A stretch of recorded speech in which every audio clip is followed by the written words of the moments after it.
तो चलिए स्टूडेंट, लेकर आया हूँ एक और इंटरेस्टिंग वीडियो जिसके अंदर हम कंटिन्यू करेंगे क्वेश्चन नंबर 16 से। बट बिफोर वी स्टार्ट, सबसे पहले उनको मैं एड्रेस कर दूं जो पहली बार इस वीडियो को देख रहे हैं, पिछली वीडियो जिन्होंने नहीं देखी है। बेटा सीबीएसई बोर्ड के जो स्टूडेंट हैं इस बार क्लास 10th की बोर्ड एग्जाम को फाइट करने वाले हैं। बेटा उनका जो मेन पेपर है वो फरवरी के अंदर शेड्यूल्ड कर दिया गया है, जैसा कि आपको पता भी होगा। 15 फैब से बताई जा रही है डेट्स, बट हो सकता है कि ये 20 या 25 फैब से स्टार्ट हो। बट फरवरी के अंदर आपके मेन एग्जाम जो है वो स्टार्ट हो जाएंगे। और आपको पता है कि before our main examination school जो है आपके प्री बोर्ड कंडक्ट करवाती हैं जनरली जनवरी मंथ से। जो है अलग अलग स्कूलों में प्री बोर्ड जो है वो कंडक्ट होना स्टार्ट हो जाते हैं। प्री बोर्ड से पहले मैं आपके लिए लेकर के आया हूँ एक कंप्लीट जो कोर्स है उसके लिए रिवीजन पैक, जिसके अंदर हम साइंस सब्जेक्ट का कंप्लीट कोर्स का यानी कि जितने भी चैप्टर्स हैं उन सभी चैप्टर्स का रिवीजन करेंगे in the form of MCQ. यहाँ पर स्क्रीन पर आप देख भी पा रहे हो कि मल्टीपल चॉइस टाइप क्वेश्चंस हैं मेरे पास में कई सारे। तो इनकी हेल्प से मैं आपको पूरा कोर्स का रिवीजन करवाऊंगा। ये क्वेश्चंस हर एक चैप्टर्स से लिए गए हैं। चैप्टर्स का नाम मैं बताते हुए चलूंगा कि कौन सा क्वेश्चन कहाँ से है।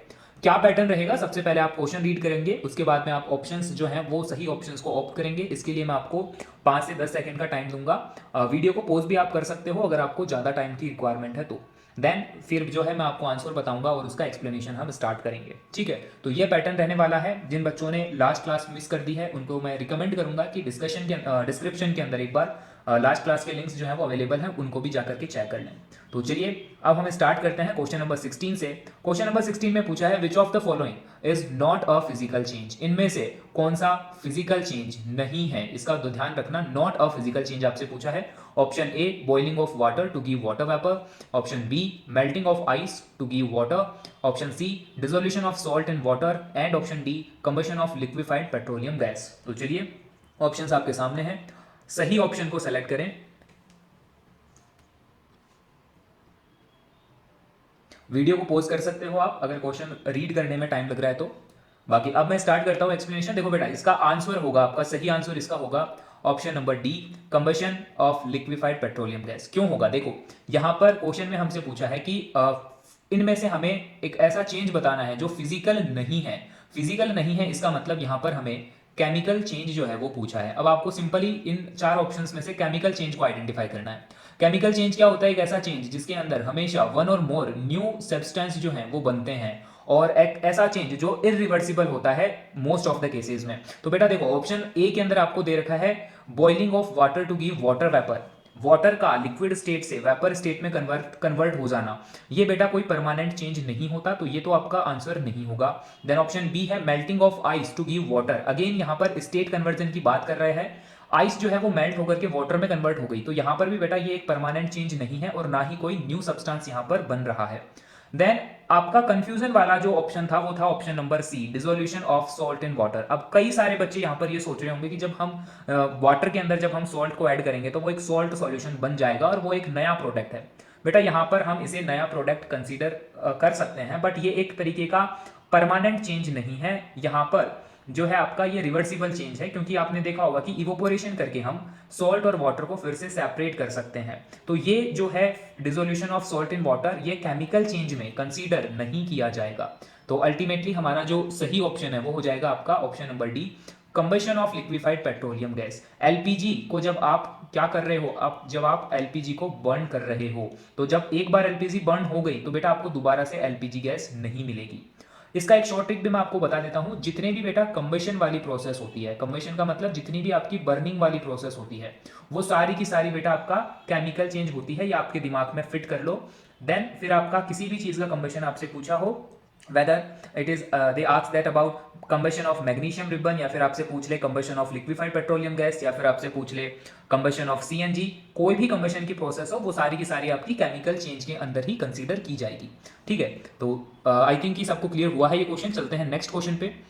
Question number 17। क्वेश्चन नंबर 17 के अंदर आपसे पूछा है कि which of the following properties is not generally not shown by metals. Metals के द्वारा इनमें से कौन सी फिजिकल प्रॉपर्टीज जो है वो शो नहीं की जाती है। अगेन ध्यान रखना कि नॉट लिखा हुआ है क्वेश्चन में। इनमें से कौन सी प्रॉपर्टी जो है मेटल्स के द्वारा नहीं दिखाई जाती है। ऑप्शंस में पहला ऑप्शन है इलेक्ट्रिकल कंडक्टर, दूसरा ऑप्शन है हाई डेंसिटी, थर्ड ऑप्शन है आपका डलनेस, और फोर्थ ऑप्शन है आपका डक्टिलिटी। तो चलिए खुद से ट्राई करिए, वीडियो को पॉज कर सकते हो यहां पर आप।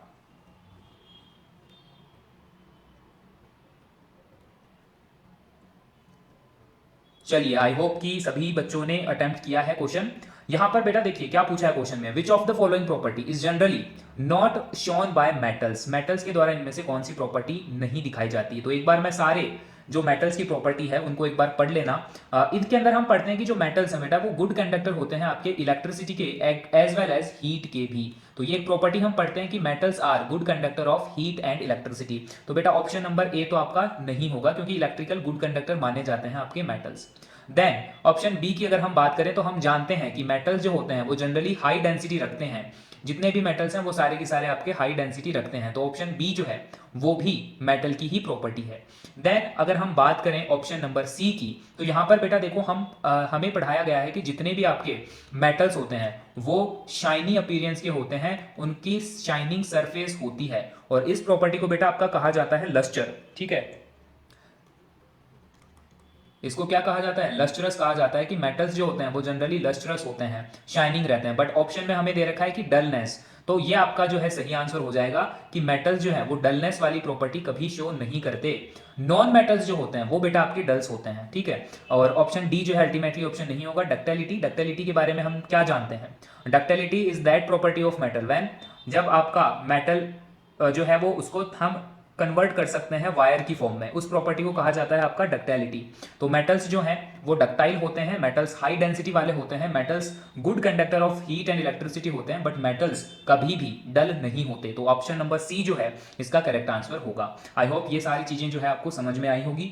बढ़ते हैं नेक्स्ट क्वेश्चन की तरफ। अगला क्वेश्चन है क्वेश्चन नंबर आपका 18। इसमें पूछा है, a solution turns red litmus to blue, its pH is likely to be. एक ऐसा सॉल्यूशन है जो एक रेड लिटमस को ब्लू लिटमस में कन्वर्ट करता है। ध्यान रखना, रेड को जो ब्लू में कन्वर्ट करता है। अब उस सॉल्यूशन की आपको पीएच बतानी है। ऑप्शन ए पीएच 1 है, option B pH 7, option C pH 5, option D pH 10।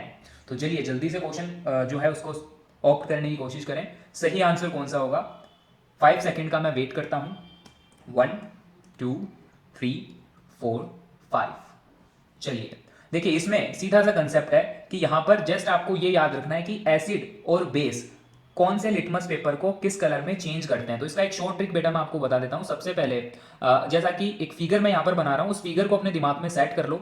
ये फिगर आपको याद हो जाएगा अगर, तो बेटा आपको फिर ये एक लिटमस पेपर वाले कलर्स में कंफ्यूजन नहीं होगा। देखो सबसे पहले मैं लिख रहा हूं यहां पर ब्लू लिटमस पेपर। ठीक है, एक सर्कल में मैंने लिखा ब्लू लिटमस पेपर, और दूसरे में मैं लिख रहा हूं यहां पर रेड लिटमस पेपर। ठीक है, ये 2 सर्कल बना लेने हैं। अब देखो जिस तरीके से आपकी क्लॉक रोटेट करती है उस तरीके से हम यहां पर रोटेट करेंगे। एक एरो हमने इस तरफ बनाया है और एक एरो हम इस तरफ बनाएंगे। ऊपर वाले एरो पर हमें याद रखना है एसिड्स को, और नीचे वाले एरो पर हमें याद रखना है आपका बेस को। तो अगर ये डायग्राम आपको याद होता है तो यहां से देखिए क्या समझाने की कोशिश कर रहा हूं मैं, कि जितने भी आपके एसिड होते हैं वो हमेशा ब्लू लिटमस पेपर को, वो हमेशा ब्लू लिटमस पेपर को किस में चेंज करेंगे, आपके रेड लिटमस पेपर में। ध्यान देना है कि एरो मैंने बना रखा है इस डायरेक्शन में, इसका मतलब acid turns blue litmus paper to red. On the other hand if we talk about base, base की जब हम बात करेंगे तो बेस जो है वो आपका रेड लिटमस को कन्वर्ट कर देंगे ब्लू लिटमस में। ठीक है, तो ये आपको एक डायग्राम याद रखना है। अब यहां पर क्वेश्चन में हमसे पूछा गया था कि वो कौन सा सॉल्यूशन होगा जो रेड लिटमस को ब्लू में कन्वर्ट करेगा। देखिए क्या बात चल रही है, रेड लिटमस को कन्वर्ट किस में करना है, ब्लू के अंदर। तो ये काम किसका है, ये काम होता है आपके बेस का। तो अब यहां से आइडेंटिफाई कर लो कि कौन सी पीएच है वो हम बेसिक साइड में रखते हैं। तो ऑप्शन नंबर डी जो है वो आपका यहां पर सही आंसर हो जाएगा। आई थिंक आपको पीएच स्केल जो है उसका भी थोड़ा सा डायग्राम याद है। पीएच स्केल में हम पढ़ते हैं कि 0 से लेकर के 14 तक की एक स्केल होती है जिसका मिड पॉइंट होता है आपका 7। यहां पर हम ये मानते हैं कि जो pH 7 है यानी कि इसका जो मिड पॉइंट है ये होता है बेटा आपका न्यूट्रल। जब हम 7 से 0 की तरफ मूव करेंगे तो यहां पर हमारा एसिडिक करेक्टर किसी भी सॉल्यूशन का इंक्रीज होता है, और जब हम 7 से 14 की तरफ मूव करेंगे तो यहां पर हमारा बेसिक करेक्टर जो है वो इंक्रीज होता है। जब हम 14 की तरफ मूव करेंगे तो यहां पर हमारा OH माइनस आयन का कंसंट्रेशन इंक्रीज होगा और H प्लस आयन का कंसंट्रेशन डिक्रीज होगा। ऑन दी अदर हैंड जब हम 7 से 0 की तरफ मूव करना स्टार्ट करेंगे तो यहाँ पर OH माइनस आयन का कंसंट्रेशन कम होता चला जाएगा और H प्लस आयन का कंसंट्रेशन जो है वो बढ़ता चला जाएगा। अब हम जानते हैं कि H प्लस आयन का कंसंट्रेशन अगर बढ़ रहा है तो सॉल्यूशन एसिडिक होगा, और अगर OH माइनस आयन का कंसंट्रेशन बढ़ रहा है तो सॉल्यूशन बेसिक होगा। स्ट्रेंथ जो है वो इंक्रीज होती जाएगी जब हम पीएच स्केल के एंड्स पॉइंट पर जाएंगे, यानी कि 0 और 14 की तरफ जब हम जाएंगे तो यहाँ पर एसिड और बेस की स्ट्रेंथ हमें सबसे ज़्यादा देखने को मिलेगी। ठीक है, तो आई होप कि ये जो है ये कंसेप्ट भी आपका लिया गया था acid base and salt chapter से। लास्ट 3 के मैंने शायद आपको चैप्टर के नाम नहीं बताए बेटा। पहला जो आपका था ये क्वेश्चन जो है ये तो मैंने करवा दिए, बाकी अब से हम चैप्टर का मैं आपको नाम बताते हुए चलूंगा कि कौन सा जो क्वेश्चन है वो किस चैप्टर से लिया हुआ है। Acid base and salt chapter से ये वाला क्वेश्चन लिया हुआ था आपका, ठीक है, चैप्टर नंबर 2 से। चलते हैं अगले क्वेश्चन पे, क्वेश्चन नंबर 19। क्वेश्चन नंबर 19 के अंदर आपसे पूछा है which of the following is an example of genetic variation. Genetic variation का इनमें से कौन सा एग्जांपल होगा। क्वेश्चन लिया हुआ है आपका हेरिडिटी एंड एवोल्यूशन से। ऑप्शन में है one person has scar but his friend doesn't. Second option है one person is older than आएगा यहाँ पर, older than that of other. And C option है आपके पास में Rita eats meat but her sister is a vegetarian. D option है two children have different eye colours. तो ऑप्शंस आपके सामने हैं, क्वेश्चन आपके सामने लिखा हुआ है, जल्दी से क्वेश्चन जो है सॉल्व करने की कोशिश करो। मैं रुकता हूं आपके लिए 5 सेकंड का गैप लेता हूं यहाँ पर। वीडियो को पॉज कर लेना अगर आपसे क्वेश्चन रीड नहीं हुआ है तो। 1 2 3 4 एंड 5। चलिए देखिए इसमें क्या पूछा है आपसे। इसमें पूछा है कि which of the following is an example of, example है किसका, जेनेटिक वेरिएशन का। इनमें से कौन सा एग्जांपल जेनेटिक वेरिएशन का है। तो सबसे पहले जेनेटिक वेरिएशन का थोड़ा सा मैं मतलब बता देता हूं बेटा। ये यहाँ पर ये पूछने की कोशिश कर रहा है कि कौन सा एग्जांपल जेनेटिक है, यानी कि जीन्स से रिलेटेड है, जीन्स से जुड़ा हुआ है, यानी कि आपके एंसेस्टर की कैरेक्टरिस्टिक्स से जो है वो जुड़ा हुआ है, ठीक है, आपके पूर्वजों की कैरेक्टरिस्टिक्स से जुड़ा हुआ कौन सा एग्जांपल इनमें है। अब ऑप्शंस की बात करें तो देखिए फर्स्ट ऑप्शन आपसे कहा है कि one person has a square but his friend doesn't. तो आप देखो एक फ्रेंड है एक पर्सन है, स्केयर करने की बात करें तो यहाँ पर कोई भी जीन्स का लेना देना यहाँ पर इस ऑप्शन में नहीं है। देन ऑप्शन बी की अगर हम बात करें one person is older than that of other, एक पर्सन दूसरे से थोड़ा बूढ़ा है, तो इसके अंदर भी बेटा कोई जीन का लेना देना नहीं है, जेनेटिक वेरिएशन का यहाँ पर कोई लेना देना नहीं है। एक बंदा दूसरे से छोटा या बड़ा हो सकता है, ठीक है, depending on the birth date. अब यहां पर ऑप्शन सी की अगर हम बात करें तो ऑप्शन सी के अंदर आपसे कहा गया है कि Rita eats meat but her sister is a vegetarian. Rita meat खाना पसंद करती है बट उसकी सिस्टर है वो वेजिटेरियन है। कंफ्यूजन वाला ऑप्शन था ये, कई बच्चे कंफ्यूजन शायद हुए, इसमें कंफ्यूज हुए, पर ये ऑप्शन भी इसका सही नहीं होगा क्योंकि बेटा एक को मीट पसंद है दूसरे को मीट नहीं पसंद है या वो नहीं खाती, तो इसका जीन्स के साथ में कोई भी लेना देना नहीं है, ठीक है। अब ऑप्शन डी बचता है बेटा, ये आपका हो जाएगा इसका करेक्ट आंसर। दो बच्चे हैं जिनका आंखों का कलर जो है वो डिफरेंट है। अब आप जानते हो कि आई कलर्स जो हैं वो हमारी एक जेनेटिक कैरेक्टरिस्टिक है जो कि डिपेंड करती है जीन्स पर। तो इसका सही आंसर क्या हो जाएगा कि एक जेनेटिक वेरिएशन का एग्जांपल है आई कलर, ठीक है। तो ऑप्शन नंबर डी जो है इसका यहां पर सही ऑप्शन हो जाएगा। बढ़ते हैं अगले क्वेश्चन की तरफ, क्वेश्चन नंबर 20। यहां पर आपसे पूछा हुआ है कि in peas a pure tall is crossed with a pure short plant. एक complete tall, pure tall plant को एक कंप्लीट शॉर्ट यानी कि प्योर शॉर्ट प्लांट से क्रॉस करवाया जाता है। देन आपसे पूछा है कि the ratio of pure tall plant versus pure short plant in F2 generation is. F2 generation जो इनकी बनेगी उसमें आपको रेशियो बताना है pure tall versus pure short का, pure tall versus pure short का, यानी कि इस रेशियो की ये बात कर रहा है। बट ध्यान रखना क्वेश्चन में आपको F1 जनरेशन के बारे में नहीं कहा है, F2 जनरेशन के बारे में इसमें पूछा है। ऑप्शंस आपके सामने है, जल्दी से है ना, अगर आपके पास में पेन पेंसिल है तो ड्रॉ करके क्रॉस करवा करके इनको देखिए और क्या आंसर आएगा वो जल्दी से जो है यहाँ पर सर्च कीजिए। रुकता हूँ मैं आपके लिए। यहाँ पर जाहिर सी बात है कि इस क्वेश्चन में थोड़ा सा ज़्यादा टाइम लगेगा क्योंकि पहले आप F1 जनरेशन निकालोगे उसके बाद में आप F2 जनरेशन बनाओगे। तो यहाँ पर वीडियो को आप पॉज कर लेना, मैं एक्सप्लेनेशन करना जो है वो स्टार्ट कर रहा हूँ। यहाँ पर देखिए, यहाँ पर सबसे पहले हमारे पास में स्टार्टिंग के अंदर हमारे पास में सबसे पहले क्या है, सबसे पहले हमारे पास में एक प्योर टोल प्लांट था और एक प्योर शॉर्ट प्लांट था। अब इसमें कहा गया कि इन दोनों में इन्होंने क्रॉस पॉलिनेशन करवाया। तो क्रॉस जब करवाएंगे तो देखो क्या हमारी रिजल्ट देखने को मिलेंगे। यहाँ पर हमें देखने को मिलेगा capital T small T. Then एक और अगर हम क्रॉस करवाएं तो अगेन हमें देखने को मिलेगा capital T small T. Again second वाले टी से इस वाले टी को करवाते हैं तो यहाँ पर भी हमें देखने को मिलेगा कैपिटल टी स्मॉल टी। और यहाँ पर लास्ट जब हमने क्रॉस करवाया तो यहाँ पर भी हमें रिजल्ट देखने को मिला capital T F small T. अब ध्यान ये रखना है कि ये जो हमारा रिजल्ट आया है बेटा ये F1 जनरेशन आई है।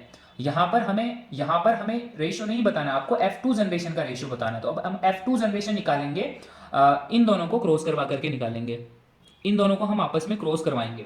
तो देखिए जब ये वाला इस वाले के साथ में क्रॉस करेगा तो ये बन जाएगा आपका कैपिटल टी जब फर्स्ट इसका और सेकंड इसका क्रॉस करेगा तो ये बन जाएगा capital T small T, then इसका सेकंड और इस वाले का फर्स्ट, ये बन जाएगा आपका कैपिटल टी स्मॉल टी, और इस वाले का भी सेकंड और इस वाले का भी सेकंड, ये बन जाएगा आपका स्मॉल टी स्मॉल टी। अब ये जो आया है ये आया है हमारा F2 जनरेशन। यहां से आपको आंसर देना है और आंसर में पूछा क्या है, ratio of pure tall versus pure short. तो देख लो आप प्योर टोल की कितनी प्रोजेनी दिख रही है आपको यहाँ पर एक, और प्योर शॉर्ट वाले भी कितने हैं यहाँ पर एक, तो यहाँ पर अपना आंसर हो जाएगा 1:1। ठीक है, तो 1:1 लिखा हुआ है ऑप्शन सी के अंदर, तो हमारा ऑप्शन नंबर सी जो है वो सही आंसर हो जाएगा। एक यहाँ पर मैं टिप आपको देना चाहूंगा कि हेरिडिटी एंड एवोल्यूशन के चैप्टर से इस टॉपिक से जितने भी सवाल आए, यानी कि प्रोजेनी से या जनरेशन वाले जितने भी सवाल आए, क्रॉस करवाने वाले जितने भी सवाल आए, बेटा उन क्वेश्चंस को बिल्कुल ध्यान से पढ़ना। काफी बार बच्चे, कंसेप्ट बिल्कुल सिंपल है बट काफी बार बच्चे यहाँ पर मिस्टेक कर देते हैं, क्वेश्चन को ढंग से नहीं पढ़ते, उसका मतलब कुछ और निकाल लेते हैं और टिक मार्क करके आ जाते हैं एग्जाम में। तो देखो यहाँ पर आपसे पूछा था pure tall versus pure short का रेशियो, ठीक है, और जल्दी जल्दीबाजी में हम क्या करेंगे, जीनोटाइपिक रेशियो लगा करके आ जाएंगे, 2:1 या 3:1 लगा करके आ जाएंगे, वो जो आपका आंसर होगा वो गलत होगा। शायद कुछ बच्चों ने अभी भी ऑप्शन नंबर बी को आंसर कर दिया होगा 3:1। बेटा ये आपका जेनोटाइपिक रेशियो है जो इस क्वेश्चन में नहीं पूछा गया है। इस क्वेश्चन में आपको रेशियो बताना था pure tall versus pure short का, ठीक है। तो इन छोटी छोटी मिस्टेक्स का आप ध्यान रखना, सिली मिस्टेक्स रिपीट जो है वो मत करना मेन एग्जाम में। क्वेश्चन नंबर 21 जो है वो चलता है, इसमें पूछा है कि which of these is a pair of analogous organ, ठीक है। एनालॉगस ऑर्गन का पेयर इनमें से कौन सा है। ऑप्शन में है wings of a pigeon and a bird bat, option B है forelimbs of a frog and a bird, then option C है forelimbs of a rabbit and a lizard, और ऑप्शन डी है leaves of a pitcher plant and Venus fly trap. तो इनमें से analogous organ का option जो है pair कौन सा है ये आपको बताना है। वीडियो को पॉज करके आराम से सोचना है, उसके बाद में कंटिन्यू करना है। 1 2 3 4 एंड 5 होमोलोगस जो है और एनालॉगस जो है इसके अंदर काफी आपको शायद कंफ्यूजन है, तो सबसे पहले मैं इन्हीं को क्लियर करवा देता हूं।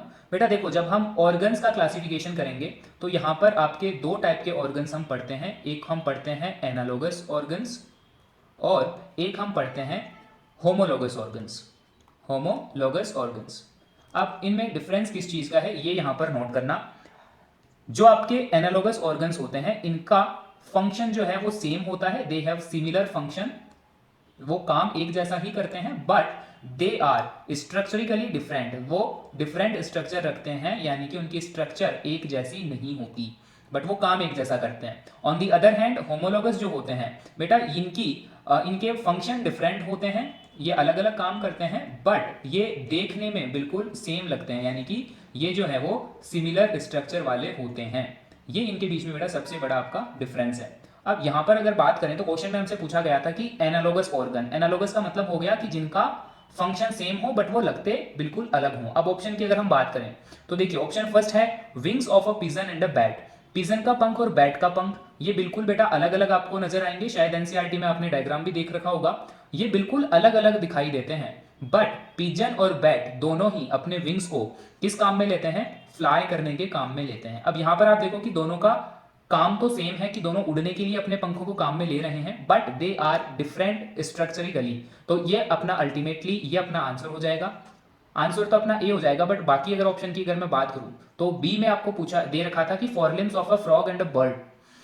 फोरलिम्स होते हैं बेटा आपके हाथ की जब आप स्ट्रक्चर देखोगे, हैंड्स की जब आप स्ट्रक्चर देखोगे तो फ्रॉग और बर्ड्स के जो फोरलिम्स होते हैं वो बिल्कुल सेम नजर आते हैं, but we know that frog जो है अपने हाथों को दूसरे काम में लेता है और बर्ड्स जो है वो अपने हाथों को दूसरे काम में लेते हैं। बर्ड्स के बेटा हैंड्स जो होते हैं वो उनके विंग्स होते हैं, यानी कि पंख ही होते हैं, जबकि फ्रॉग जो है वो अपने जंप करने के काम में इनको लेता है। तो इसलिए ये जो है ऑप्शन बी जो है आपका ये एक एग्जांपल है होमोलोगस का, ठीक है, ना कि आपका एनालॉगस का। ऑप्शन सी में आपसे कहा है forelimbs of rabbit and lizard, again same बात है, ये भी दोनों बेटा आपके जो हैं आपके होमोलोगस के एग्जाम्पल है, दिखते अलग हैं बट वो दिखाई सेम देते हैं बट वो काम अलग अलग करते हैं। और अगर मैं बात करूं लास्ट ऑप्शन की तो इसमें दे रखा है leaves of pitcher plant and Venus fly trap. अब यहां पर ये दोनों प्लांट जो हैं ये अपनी मॉडिफाइड लीव्स रखते हैं, ठीक है, इनकी मॉडिफाइड लीव्स होती हैं और जो है दोनों ही सेम टाइप के स्ट्रक्चर की तरह हमें अपीयर होती है, but they have again different functions, दोनों ही जो है वो उनको अलग अलग काम में यूज में लेते हैं। तो अल्टीमेटली हमारा ऑप्शन जो ए है वो सही हो जाएगा। एनालोगस और होमोलोगस ऑर्गन को आपको एक बार दोबारा से रिवाइज कर लेना है, ठीक है। देन बढ़ते हैं हमारे क्वेश्चन नंबर 22 पे। इसमें पूछा है आपसे, ये क्वेश्चन बेटा आपका है इलेक्ट्रिसिटी चैप्टर से, और इसमें पूछा है आपसे कि work of 14 joule is done to move a 2 coulomb of charge between 2 points on a conducting wire. What is the potential difference between the 2 points? यहाँ पर दो पॉइंट्स हैं, ये बता रखा है कि मान लो कि यहाँ पर दो पॉइंट है, पॉइंट ए से पॉइंट बी। अब इस पॉइंट के बीच में किसी चार्ज को ए पॉइंट से बी पॉइंट पर ले जाने के लिए 14 जूल का वर्क डन किया गया, और ये चार्ज कितना था आपका, 2 कूलाम का यहाँ पर चार्ज था। अभी आपसे पूछा है कि अगर ये काम 2 कूलाम का चार्ज है, इसको पॉइंट ए से पॉइंट बी पर ले जाने के लिए 14 जूल का वर्क डन किया जाता है, तो पॉइंट ए और पॉइंट बी के बीच का पोटेंशियल डिफरेंस कैलकुलेट करो, यानी कि आपको वी जो है वो कैलकुलेट करना है।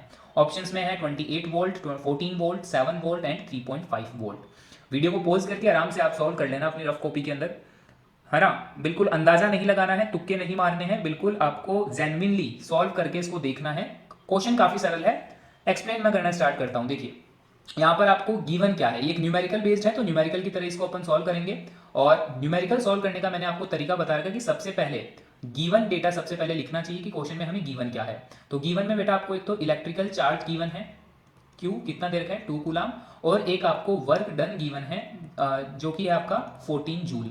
अब हमें निकालना क्या है, आपको निकालना है यहाँ पर पोटेंशियल डिफरेंस V, ये आपको कैलकुलेट करना है। तो सबसे पहले तो हमने ये लिखा। अब कौन सा फॉर्मूला इसमें अप्लाई होगा, पोटेंशियल डिफरेंस का बेटा एक फॉर्मूला हम पढ़ते हैं, potential difference equal to work done upon electric charge. तो ये यहां पर फॉर्मूला अप्लाई होगा। अब जस्ट आपको कुछ नहीं करना, फॉर्मूले के अंदर वैल्यूज पुट करनी है। वर्क डन दे रखा है 14 और चार्ज दे रखा है 2। नाउ इसको जब हम सॉल्व करेंगे तो हमारा आंसर आ जाएगा 7। और पोटेंशियल डिफरेंस जो है इसकी एसआई यूनिट होती है आपका वोल्ट, तो हम 7 के आगे लगा देंगे एक कैपिटल V। तो 7 वोल्ट आपका आंसर आया। ऑप्शन नंबर सी आपको दिखाई दे रहा है ऑप्शन में, ऑप्शन नंबर सी जो है इसका राइट आंसर हो जाएगा, ठीक है। चलते हैं नेक्स्ट क्वेश्चन पर। क्वेश्चन नंबर 23 है, इसके अंदर आपसे पूछा है resistance of a conductor depends on, किसी भी कंडक्टर का रेजिस्टेंस जो है वो किन किन चीजों पर डिपेंड करता है। ऑप्शंस में है option A length of the conductor, option B cross sectional area of the conductor, option C temperature and option D all of these. तो ये भी बेटा आपका सेम जो है चैप्टर से पूछा गया है, इलेक्ट्रिसिटी चैप्टर से पूछा गया है, और इसको भी आप सॉल्व करने की कोशिश करो। वीडियो को पॉज कर लेना अगर आपको टाइम कम मिल रहा है तो, ठीक है। 1 2 3 4 एंड 5। चलिए अब हम बात करते हैं बेटा, यहाँ पर ये जो क्वेश्चन बना है ये बना है टॉपिक से, और टॉपिक का नाम है factors affecting resistance. I hope आपको याद आ रहा होगा, एनसीईआरटी में हमारे एक टॉपिक है फैक्टर्स अफेक्टिंग रेजिस्टेंस, ऐसे फैक्टर्स जो रेजिस्टेंस को अफेक्ट करते हैं। तो कौन कौन से वो फैक्टर्स हैं, सबसे पहले बेटा 4 फैक्टर होते हैं, यहाँ पर चारों के बारे में बात कर लेता हूँ। पहला है हमारा लेंथ, जो कि आर के डायरेक्टली प्रोपोर्शनल होता है। अगर हम लेंथ ऑफ द कंडक्टर को चेंज करेंगे तो रेजिस्टेंस चेंज हो जाएगा, and they are directly proportional to each other. Second हमारा आता है cross sectional area. Cross sectional area जो होता है वो इन्वर्सली प्रोपोर्शनल है आपके रेजिस्टेंस के, यानी कि अगर हम क्रॉस सेक्शनल एरिया को इंक्रीज करेंगे, यानी कि हम अगर वायर को थिकनेस को अगर हम इंक्रीज करेंगे तो रेजिस्टेंस जो है वो कम हो जाएगा। देन थर्ड आता है बेटा आपका टेम्परेचर। टेम्परेचर के चेंज होने से भी आपका रेजिस्टेंस की वैल्यू चेंज होगी। अब यहाँ पर काफी सारे बच्चों को डाउट रहता है कि टेम्परेचर का रिलेशन रेजिस्टेंस के साथ में क्या है, तो बेटा इस डाउट को भी मैं इसी स्लाइड पर जो है वो सॉल्व कर देता हूँ। देखिए यहाँ पर आपको दो चीजें याद रखनी पड़ेगी जब हम टेम्परेचर और रेजिस्टेंस का रिलेशन देखेंगे, तो ये आपको कंडक्टर और इंसुलेटर के लिए अलग अलग याद रखना है, ठीक है। कैसे याद रखोगे, कंडक्टर और इंसुलेटर को यहाँ पर मैं लिखता हूँ टेम्परेचर में चेंज और इस तरफ मैं लिखता हूँ रेजिस्टेंस में चेंज। अगर आप किसी भी कंडक्टर का टेम्परेचर अगर आप बढ़ाओगे तो उसका रेजिस्टेंस भी बढ़ेगा। ध्यान रखना, फिर से सुनना, मैं कह रहा हूं कि कंडक्टर का अगर आप टेम्परेचर बढ़ाते हो तो उसकी रेजिस्टेंस की वैल्यू भी बढ़ जाएगी। On the other hand if we increase the temperature of an insulator, अगर हम इंसुलेटर का टेम्परेचर बढ़ाते हैं तो उसकी रेजिस्टेंस की वैल्यू डिक्रीज हो जाती है। बेटा ये आपका है रिलेशन, इसको बहुत अच्छे से याद रखना, कंडक्टर और इंसुलेटर के लिए अलग अलग याद रखना है, ठीक है। अब बात कर लेते हैं हम हमारे ऑप्शंस की। तो यहाँ पर देखो लेंथ पर भी डिपेंड करता है, क्रॉस सेक्शनल एरिया पे भी डिपेंड करता है और टेम्परेचर पे भी डिपेंड करता है। तो हमारा आंसर जो है वो क्या हो जाएगा आपका, ऑल ऑफ दीज। इसके अलावा एक और फैक्टर है जिस पर रेजिस्टेंस डिपेंड करता है, उसको हम बोलते हैं nature of material, nature of material, और इसको हम लिखते हैं रो के सिंबल से, जिसको हम बोलते हैं आपका रेजिस्टिविटी। तो ये 4 चीजें हैं, यहाँ पर मैं लिख देता हूँ, लास्ट में है आपका रेजिस्टिविटी, VT रो। ठीक है, तो ये चारों चीजें हैं जिन पर आपका रेजिस्टेंस जो है वो डिपेंड करता है। आई होप क्वेश्चंस जो है आपको समझ में आ रहे हैं। चलता हूं नेक्स्ट क्वेश्चन पे, question number 24।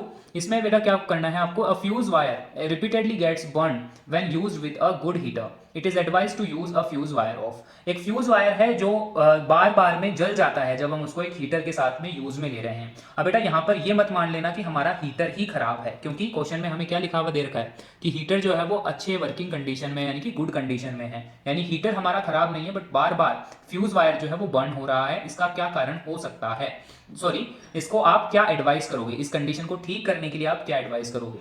More of the length, यानी कि आप फ्यूज की वायर की लेंथ को बढ़ा दोगे, फ्यूज की वायर की लेंथ को, रेडियस को कम कर दोगे, फ्यूज की वायर की लेंथ को कम कर दोगे, या फिर फ्यूज की जो रेडियस है वायर की उसको आप बढ़ा दोगे। ऑप्शंस आपके सामने हैं, कोशिश करो क्वेश्चन अटेम्प्ट करने की। चलिए देखिए, आप सुनिए यहाँ पर, देखो जब हम एक हीटर लगा रखा है हमने सर्किट में और उसका फ्यूज वायर जो वो बार बार बर्न हो रहा है। अब ये समझो कि